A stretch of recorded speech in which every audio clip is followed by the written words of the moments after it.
Grow your cleaning business. Make more money. Have more time. This is the Profit Cleaners Podcast with your hosts, Brandon Condry and Brandon Shane.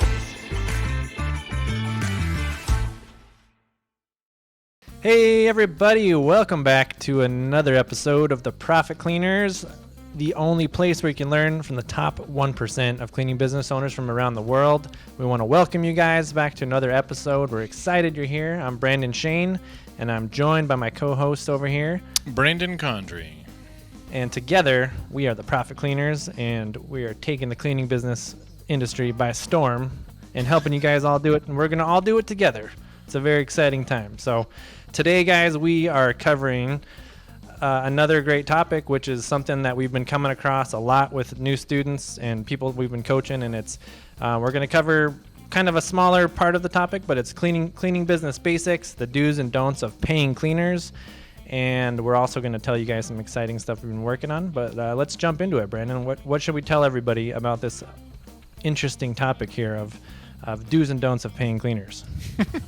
Yeah, so I mean, we've had a lot of questions recently that are not strictly cleaning related, is how I'll phrase that. So we have the two courses that are for marketing and for the nuts and bolts of cleaning, checklists and things like that. These are more basic business questions. So maybe you've never run a business before, or you didn't get a degree in business and you have no idea where to start. So we are putting together a course that kind of covers everything that you need to know, like a launch course. It'll be framed from the cleaning company, mindset, obviously, but it'll be things like researching the market and what cars to buy and setting up your business, and should you, get an office or not, and if you're cleaning yourself, how do you actually stop cleaning and transition? So we're going to cover all those things in that course, but we thought for today's episode we'd just touch on one little topic that I think we've talked about like the last sort of 3 coaching calls, which is paying cleaners. And that sounds super easy, but it's not as black and white as you may think.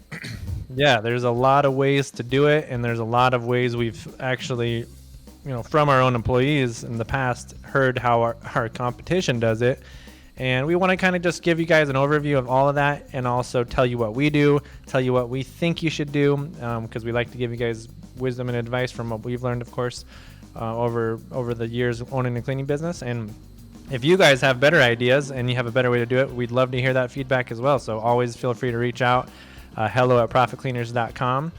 And by the way, since we are a house cleaning podcast, we need a little bit of housekeeping here. If you guys are loving the show, if you're getting value, maybe this is the first time you've heard it, please like, subscribe, leave a review for the show, pay the fee and help us continue to grow this movement and get a lot more people seeing the show so they can grow their cleaning businesses as well. That would be awesome. So yeah.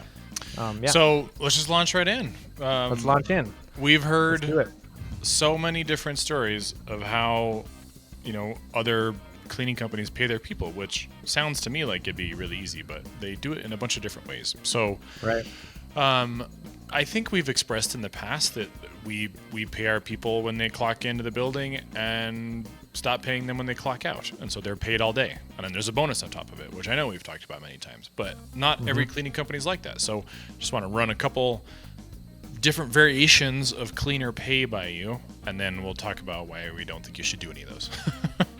So the first one is you get a flat fee. The cleaners get a flat fee based on the size of the house. So a 2,000 square foot house, you guys get paid $50. I'm making up these numbers. I have no idea what the numbers are, but the concept is the same. So you're going to get paid based on the size of the house. That sounds easy, I guess, from a tracking standpoint, I guess, for the cleaner, for the business owner. But from the cleaner standpoint, if you cleaned a really dirty 2,000 square foot house and it took you 5 hours, you get $50. And if you cleaned a really clean house at just 2,000 square feet, you get $50. So you may run into situations where the cleaners are getting very little per hour if they were stuck in there for a long time. Yeah, and this also could present some issues with like quality, because if they're only getting this amount and they're going to have to rush through it because they feel like, oh man, this is, I mean, I feel like it opens up a lot of variables. Yeah, that, totally. It you know, incentivizes the cleaners to rush because Right. if I get paid per the house, well, shoot, I want to try and clean 7 today in an 8-hour day, and so you're gonna run through there with brooms and whatever, and then that's how you get a bunch of 1-star reviews. So Yep. I like economics. I listen to a lot of economics podcasts, and I particularly like Freakonomics. So they've got a bunch of really good podcasts out there. And their book, Freakonomics, they talked about all it is chasing the incentives. So where are the incentives? You can find out what people are incentivized to do. You can find out what drives them and manipulate it that way.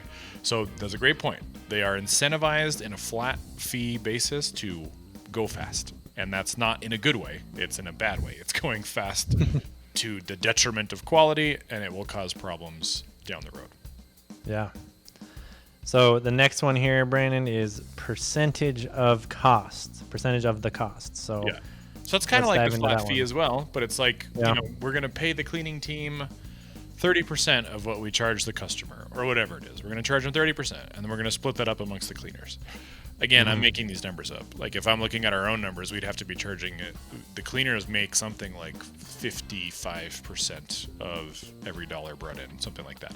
So whatever that is, you gotta, again, it's the same setup. So if they're paid by, it's a version of the flat fee. So we're gonna have to move really fast because this house was $500 and I want my cut, and the next one was $500 and I want my cut. Now this kind of incentivizes the business owner to potentially charge less, so you pay the cleaners less, or tweak the percentage that you do pay them to a degree that it's not okay, And so if you have an independent contractor cleaner, I suppose that would be fine because they accepted the contract. But from a minimum wage standpoint, I think if they were really working a lot, then you have a potential to slip under the minimum wage if these are taking a long time. And I have no idea how they're going to calculate overtime in these systems if they're paying flat fees. So if you work 10 hours that day and you got 85 hours that week, you're not being paid a flat hourly rate. So maybe you're not getting your time and a half overtime. So that's going to make your cleaners upset and overworked and underpaid. Yeah. Is that, I'm just curious because we've never done the Launch 27 model where you're using independent contractors. I know a lot of people do it successfully. Is that how they're paying their employees? Is it a percentage of the job? Or I'm just curious because I've actually never seen that on the back end. That is a great call. We do know, I have a friend of mine who's running a Launch 27 business. We can get him on a podcast to get the specifics, but they're all 1099s and they're just negotiating the contract. So I think you can set that up a couple different ways. I'll pay you 50% of the job or 70% or whatever it is. Or it could be the flat fee option too, which is we'll pay you X amount for this big of a house, or maybe it's done by how many bathrooms and bedrooms they have. So I think, I don't think Launch 27 keeps tight controls on that level of pricing, because in that Facebook group, you see people asking about that stuff sometimes. And so I think that's really up to you. Launch 27, I think, it's got some legal documents in it, and it's a customer facing software that lets people book and schedule independently, which is easy for the business owner. But in terms of how you pay those contractors, I think that's totally up to the business owner. But maybe just another benefit to having your own team and W-2 employees on a payroll, because again, this is like a variable you might not be able to control. Like, let's say you are doing independent contractors, you agree on a price or a percentage, and now it's not fair because the house was much dirtier or something happened, and so maybe they are hurrying to get through the house, or I don't know. But it just seems like time and time again when we talk about having that control over the teams and the products and everything, like it just lessens the variables, which means you can scale a lot faster. You can scale your business when you have less variables like that. So percentage of cost, flat fee, chicken and the egg, I don't know, it's essentially the same model, just calling it different things. This next one I think is I think this may be the worst one out of all of them, but it's that only the driver gets paid their full rate all day long. So like, you nominate a driver, you are the driver, you get paid from clock in to clock out, but the other people that aren't driving, they get paid nothing in between houses. So while you're driving from one house to another, you get nothing. And I've heard this justified in that well, that's their personal time to do whatever they want in between houses. I'm like, no. Like, yes, they're going to look at their phone and do stuff while they're riding around in the car, but them being their personal time means, like, I can go to the store and run an errand right now in my mind. Like, that's personal freedom to go do whatever you need is your personal time, not to be, you're like a captive audience in a car being driven around. So, like, the driver's getting paid their 12 or 15 or 18 bucks an hour, and the other people are getting minimum wage or nothing, which, like, that seems terrible. Yeah, that just seems like it's going to open up a bunch of cans of worms. And I mean, just imagining it myself, like, because I've been in service jobs and stuff like that where I've been that person sitting in the chair next to the person who's actually driving, and I can't imagine not being paid, because that's still my time, you know, away from, even if I'm not doing anything, sitting there, we're driving to another location, it's my time. I can't do anything else, like you're saying. I can't go to the store or whatever, you know. So yeah, that just seems like it would really make people upset, which is the exact opposite of what you want to do with your employees, right? Totally. Or it'll make them resent the person who's driving, and then they'll all be like, well, why can't I take a turn driving? And no, I need to drive because I need this money in my paycheck. So now you're incentivizing the teams to just fight amongst each other about, she's getting paid more than I am for doing the exact same work. That's not ideal. Yeah, we touched on it a little bit too. So the next version of that is that you get different rates when you're not cleaning. So same sort of setup. You get paid. This could be kind of sneaky from the business owner side of things, because you could put out a job ad saying you get paid $20 an hour while cleaning. That's the asterisk. So while they're cleaning, you get $20 an hour. And then when you're not cleaning, we're going to drop you down to minimum wage. And so that averages out to something like $15 an hour. So that is a bit of a deceptive marketing tactic, I think, for recruiting. And that sucks for the people that get in there. They think you're going to make this, but actually I make way less than that because I'm driving a lot. Like, what if you're driving across town and you spent a lot of time in the car that day? Well, that means you just made less take-home pay. Yeah. So that incentivizes the business owner to kind of be shady in job ads. And then it incentivizes the teams, I think, to, like, drive poorly, like speed in between houses to get tickets and cause accidents and things like that. Maybe the business owner wants that to happen. Like, we want to spend the least amount of time while driving as possible, so just go really fast. Well, that's fine unless they're going like 105 miles an hour to avoid being paid minimum wage, and then people see your name on the car and start calling you and leaving Google reviews about what bad drivers your people are. Like, that will happen. I think this also just opens up a lot of potential, like, mistrust or whatever, like, with the employees constantly looking at, well, this is when I was cleaning, this is when we were driving, and you know, like, just and then when they do get paid, I mean, that's just so much more work to, like, calculate all these hours when they were working or potentially not working. And so, like, Service Fusion does that automatically. Like, it'll track the labor and drive time, but I could definitely see a situation where, on the mistrust side of things, the employees are, like, keeping their own notes in a notebook and making sure that the Service Fusion times match up. Because sometimes, if Service Fusion doesn't have signal, it won't do that. It won't log whatever the time was. So it'll catch up later, but it catches up when it gets back to signal. So sometimes it's off. We have to adjust those minutes pretty constantly. So that's just, like, that's a headache for the employees to track. That's a headache for you to track. And again, you're just pissing your employees off. Yeah, I mean, you want to make their life simple and easy, and you want them to love their job. And so I know we've had employees that have come, I've seen them, like, tracking their hours and they've come from other places where this has happened to them, and they've gotten totally shafted on their paycheck over and over and over again, to the point where they have, like, PTSD about it, and they're like, well, you guys aren't going to do this to me. And they're like, I worked this many hours on this day, and then they're, like, double checking our hours and making sure that we're not screwing it up. And so, you know, you want to be a company that your employees can trust, and there's a good likelihood that they've had really bad experiences, like, for this happening. So don't be that company that does that to your employees, I think is a good way to put it, you know? So we were talking about this with a coaching student recently, and I had mentioned that flight attendants, this is something I learned recently on an aviation podcast. I like planes. I listen to aviation podcasts. And flight attendants do not get paid when the plane is not flying.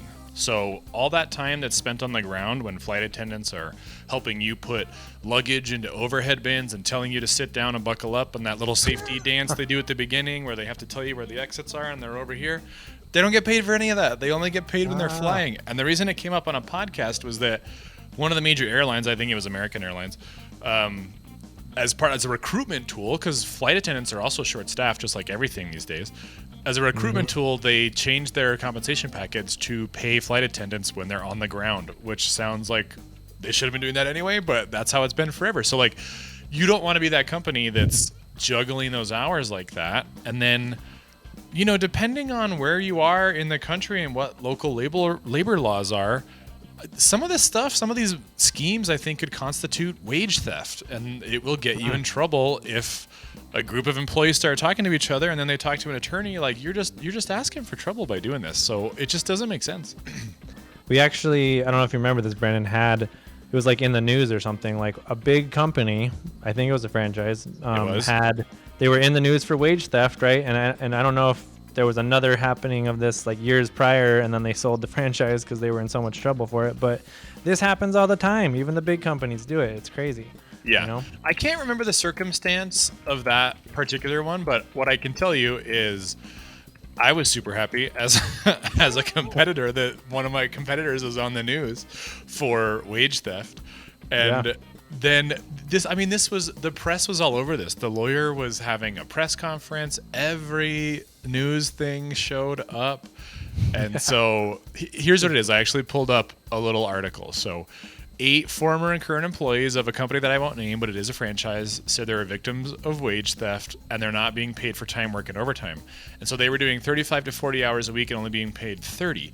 And so they've filed a lawsuit and it gets examined. And so like in the end, like, you know, they put out a statement saying whatever, we take all complaints seriously, but if they were taking complaints seriously, it would not have gotten to the point where you had to get sued and have you know, a labor department inquiry. So again, you want to avoid the things that can be constituted as wage theft because that's illegal and you will get in a grip load of trouble. Yeah, that's like much more of a reactive way of dealing with it versus proactive, and just pay your people for what they're worth and pay them for everything, you know, that they show up for, and treat them right, treat them well, make them happy, you know, like. So I think that's what this all comes back to. As simple as that sounds, it's not that simple for some people, I guess. So yeah. To that end, we've told you a bunch of ways that you shouldn't pay people. So how should you? We talked about it at the beginning. Here's what we do: pay people when they clock in, and then pay them when they clock out. So that means that we are paying for them milling around the building in the morning, potentially. Maybe one of their teammates is having an HR discussion with Claudia in her office and they're being held back. That doesn't mean that we're not paying those other two, for sitting around. We're paying them. We're paying them because we asked them to be here at this time. They showed up on time. They get paid. And then at the end of the day, we're paying them when they are unloading their car and sorting rags to do laundry, starting laundry, restocking all the cleaning supplies in their car. They're getting paid for that because they're working for us and we're asking them to do that thing. And that to me is the gold standard. And so like us, when we started, even just doing that, we put that in job ads in the beginning. Get paid for all of your time all day, because there were so many people that were working. We were trying to target people that were at other companies that were getting paid on one of these weird systems. And so you, as a cleaning business owner who's just starting, this may give you some leverage because these aren't unique to the Albuquerque market. These are franchises that exist everywhere, and I guarantee that these payment schemes are all over the country. And so you can say that, like, look, we pay you from clock in to clock out the same rate all day long, plus a bonus. That gives you lots of applicants when you put out a job ad. Yeah, and we've actually developed a reputation for this. Like when people come to work for us, they've heard, like, the other people have told them, you know, and people know when they're going to come work for San Diego Green Clean, they're going to get paid on time. They're going to get paid what they worked, and we're not going to be like playing any games with them. Like that's something that I think is super valuable. When, you know, that's part of the culture we're building too, and people can trust us. They know they're coming to a place where that's professional. They're going to show up as professionals. They're going to work harder because they know their value, and we're giving them that value, you know, and it's all reciprocal, you know. So that's how you should do it. And then the little bonus feature here at the end, because you stayed to the end, is how do you do it? Like from a execution standpoint, we have a very large payroll company called Paylocity that we use, but I have heard so many good things about this company. I've never used them, but I know lots of people that do. It is called Gusto.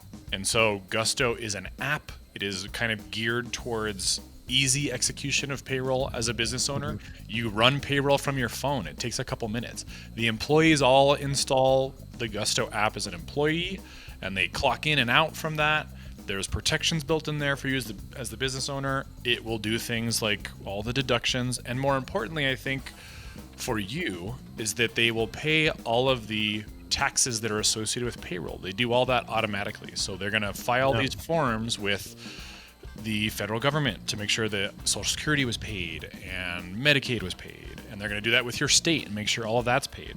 And so that makes it idiot proof. And so you don't, like, if you were trying to, I don't know anyone who does this. I can't believe anybody would still do this. But if you were going to try and do payroll by hand for some reason, like you were going to write people's checks out, you have to remit those tax payments to like 3 different agencies, workers' comp and all these things. Like, don't do that. Like, that is just a huge waste of time, and it's so much numbers and math that you don't need to do unless you are like, if you're a bookkeeper who's starting a cleaning business and you want to have your pulse on it like that, go for it. But if you are just starting a cleaning company because this is the next career that you're going for, you're starting your entrepreneur's journey, don't mess around with that stuff. Just find someone to do it. And so Gusto's the one that we recommend.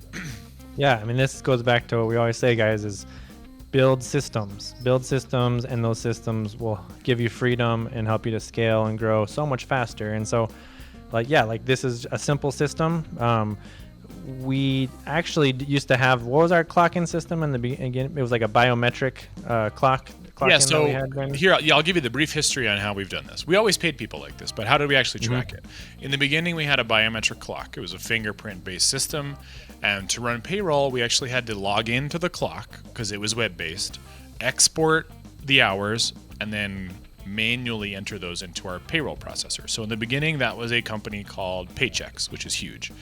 I got sick of Paychex. They were expensive, and I didn't think we were getting much for the money, so we went to a local company, and they were great because they had a spreadsheet nerd in there who was our account rep. And so what we would do is I could send him the export from the time clock, and then he would run it as an import without me having to type anything, and then it was automatic all in there. That I loved them. They were awesome. And then they got acquired by Paychex. So we went back to Paychex, and then right away, as soon as we went there, I was like, nope, I'm not doing this again. So we started hunting around, and then we found Paylocity, and Paylocity just hit all of our marks. And so the thing that I do hear about Gusto is that you will outgrow it eventually. It's going to be a problem when there's too many people, and it's got a sweet spot for smaller companies. And so when you get bigger and you need something better, go looking for it. So when we did that, we did demos with ADP and an HR company that a friend of mine owns in Colorado that's a co-employer, which we can get into later. And then we ended up at Paylocity. I liked Paylocity because it's a flat fee per month based on headcount. Paychex will charge you every time you run a payroll. So if you screw up a payroll, you entered someone's data in wrong and you have to do a correction, you get hit for another payroll charge. Whereas Paylocity is just, you have 35 people, cool, it's $600 this month. And it was just really easy. And they have employee apps, and they had apps in Spanish, which was important. All the employees can view their pay stubs on their phones and email a PDF to themselves. So whenever you get to that point, which we all know you will because you're listening to this podcast, you're putting some effort into it, then really dig in and like find the one that's going to work best for you. But I think to start off, Gusto's the sweet spot. Yeah, and like now, just to go back to that, they're logging out, like not with the fingerprints anymore, but they can log out remotely still, or how does that work? For us? Yeah, so with Paylocity, there's actually a tablet that's on the wall downstairs, and so they have to punch in a pin. So everyone has a unique pin. So for you to clock in, you have to put in your pin, and then to avoid like having a friend punch you in, it takes a photo of you whenever you clock in, so we know who clocked you in. Right now, we're not at the size where it's called buddy punching is what it is. Like Amazon would be worried about buddy punching because they don't know who's in there. Like they're huge. Like we know who's in there. We know who takes sick days off. So like we're at the size where that's still manageable. And ideally, you never get to the point where you have no idea who's in the building. Like you want to be able to keep track of that stuff. So, but yeah, that was the biometric sort of substitute, was that it just takes a picture of you, and eventually they may get back to it. But like biometric stuff is getting more, it's not as free flowing these days because of privacy concerns. Like people Right. don't necessarily want to like give up their fingerprint to the tablet on the wall because I don't know where you're storing that fingerprint. Like, what if you guys get hacked and have my fingerprints out there? Like, so Right. I don't know if companies are as big into biometrics these days as they used to be. Yeah. But yeah, I mean, it sounds like if you're just getting started, Gusto is awesome. And like Brandon said, you're going to probably outgrow it. But like we've outgrown many softwares as we've grown, and we've had to restructure lots of things. And actually, we're in the middle of doing that right now with some of our just customer service stuff and other things. So it's an ongoing process, guys. As a business owner, this is what you signed up for. It's not going to be easy. It's going to be ever evolving. It's never done. Like that was one of the, yeah. When I was super stressed out in the beginning, I remember seeking resources. Like, how do I calm this anxiety? And one of the things that I remember reading it was a time management book, but it said you need to come to terms with the fact that the work's not going to be done. So like a lot of people will try and stay to finish. I'm going to finish the work. You're not going to finish. Like, block your time, do what you can, and then leave it at work and then come back the next day. So same thing with growing a business. Yeah, you're going to put in a system and it's going to work great for you until it doesn't. And then you don't just sit on it for the next 10 years. That's how you see people like running DOS computer systems when you run into like some old business. You need to update it's a pain in the ass, man. Like the one that we're going through, like we'll put out a whole episode about this when we're done, but we are switching up the customer. We did a customer experience podcast. I think that was actually the last episode where we're telling you about how to create these interactions with your customers.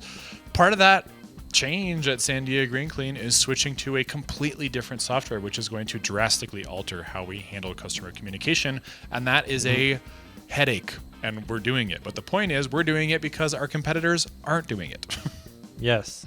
Yeah, and whatever your competitors aren't doing that is hard and is going above and beyond, you want to focus on doing those things because that's what's going to make you guys unique and different and, again, create that better experience. And so we're always looking for ways to create that better experience. And in this case, a lot of this is better experience for your employees, how they're getting paid, how everything's getting tracked. I think you mentioned Gusto even lets them check their pay stubs on the fly and things like that. So what a nice, just an additional reason to get something like that going so your employees are happier. They're not always bugging you for their pay stubs and having to like back and forth all the time.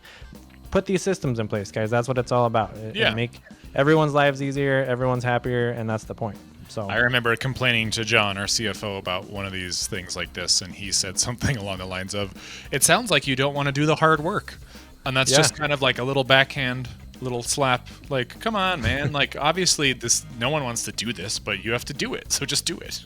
Yeah, do the hard work, guys, and that's, you're not going to get it all done, but the point is, especially when you're feeling anxious or you're feeling upset or worried, take action, do your 1, 2, 3, 4, 5 things, whatever you can get done in that day that are the most important things that move your business forward. And continue setting these systems up because a lot of it is hard work up front, but once the system's in place, once Gusto's in place, whatever the system is, it's in place. It's done. You've done the hard work. Now it's going to save you so much time. It's going to help you grow so much faster. And so attract better employees. Yeah, and attract better people because they're happier. Yeah. Those are the nuts. We're prepping a separate course here, like a launch your business course, which will have checklists of basic things that you need to do. File an LLC, get a website, sign up for an email service, things like that. That if you are really going into it blind, these are how you do those things. Yeah. So that's in the works right now behind the scenes. So if you have any input on what you want in there, if it doesn't have to do with marketing and ads, we have a course for that. And if it doesn't have to do with how to do the cleaning, we have a course for that. Anything outside of those two realms, let us know. We've got time. So you can hit us up at hello@profitcleaners.com, and then we have the Facebook group, which is Profit Cleaners Tribe, and if you bought a course, there's a different Facebook group, which is Profit Cleaners Club. So you can leave us comments on those, and we will make sure that we do our best to get whatever you want in that course. Absolutely. I'm really excited about it. I mean, we've been talking about it for a while. The cool thing about it, too, guys, is that as we expand into the new market we've been talking about, wherever that secret market is, you never know. We are also going to be adding a lot of that content as we do it, just like side by side with you. So here's the research we did, guys, and here's how we did the research, and we're just going to pull it out and show you what we did. Here's the next phase of growing or expanding into this market we did, and here's the just show you guys the checklist of everything we're doing. But it's in our head. We've done it already in Albuquerque, so we're going to start with giving you everything we know, all the the business basics and everything. I mean, Brandon and I have done different crash courses over the years. I studied business. Brandon's done lots of business classes. We've gone through a lot of hours of doing this. That's why we can't just, put this content in one of the existing courses. It is a lot to go over, so it's really a course on its own.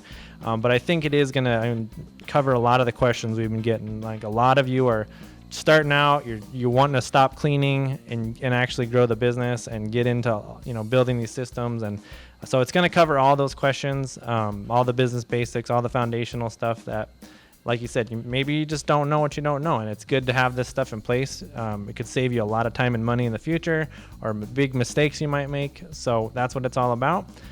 So yeah, guys, keep a lookout for the course. We'll let you guys know when that one's ready. I'm hoping we can get something out in the next month or so, but it could take a little longer. But I think we can put it out there. And then, like I said, guys, just like all the other courses, you'll have lifetime access. So as we expand into new markets and add, here's how we're doing it, here's how we're launching a brand new business, we'll add that there as well. So it's continually evolving, and we're always adding good content. And also, like Brandon said, let us know what you want to put in there. We'll put it in there for you guys. hello@profitcleaners.com. And like and subscribe to the podcast, guys. Help spread the message. Keep it clean. And I think that's pretty much it, right, Brandon? Keep it clean. Thanks for joining us today. To get more info, including show notes, updates, trainings, and super cool free stuff, head over to profitcleaners.com. And remember, keep it clean.